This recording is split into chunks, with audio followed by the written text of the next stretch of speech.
From the national newsroom of the Canadian Press, I'm Brenda Molina-Navidad.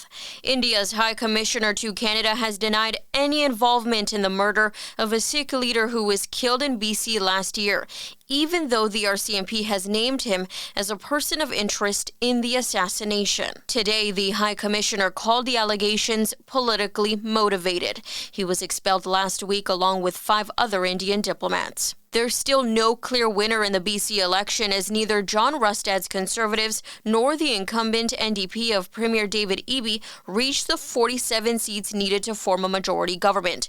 Rustad pledged to continue to fight for change regardless of the result. As the Conservative Party of British Columbia, if we're in that situation, we are going to make it as difficult as possible for this NDP to do any more destruction of this province. Meanwhile, Eby has told supporters he's committed to working with the provincial Greens in the legislature. From that, there was also another message in this narrowest of margins. That's we got to do better. And that was our commitment to British Columbians. We got to do better, and we will do better. Elections BC says it won't finish the final count of votes until next week.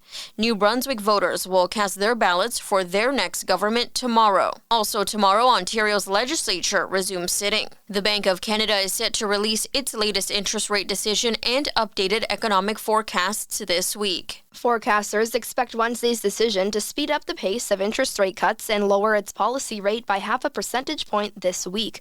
The decision comes after the annual inflation rate dropped to 1.6% in September. An assistant chief economist at RBC says that report reinforced his expectation for a supersized rate cut. So far this year, the central bank has lowered its key interest rate 3 times, bringing it down to 4.25%. Naira Ahmed, The Canadian Press. A day later, Rogers Communications will report its third quarter results. Statistics Canada is set to report its figures for retail trade in August this Friday. Retail sales in July were up 0.9% at roughly $66 billion. In international news, Israel is now taking aim at Hezbollah's financial arm, saying it will attack a large number of targets in Beirut and elsewhere. Explosions have already been heard in Beirut's southern suburbs. And now in entertainment. Something really crazy is happening to me. I need to stop it, but I don't know how. Smile 2 has grinned its way to the top of the box office. Studio estimates show the big newcomer earning a better than expected $23 million US in North America. Hundreds of people have gathered in London, England's Kensington Gardens to mourn Liam Payne, as fans around the world grieved for the former One Direction singer who died at age 31 after falling from a hotel balcony in Buenos Aires, Argentina. This is the Canadian Press.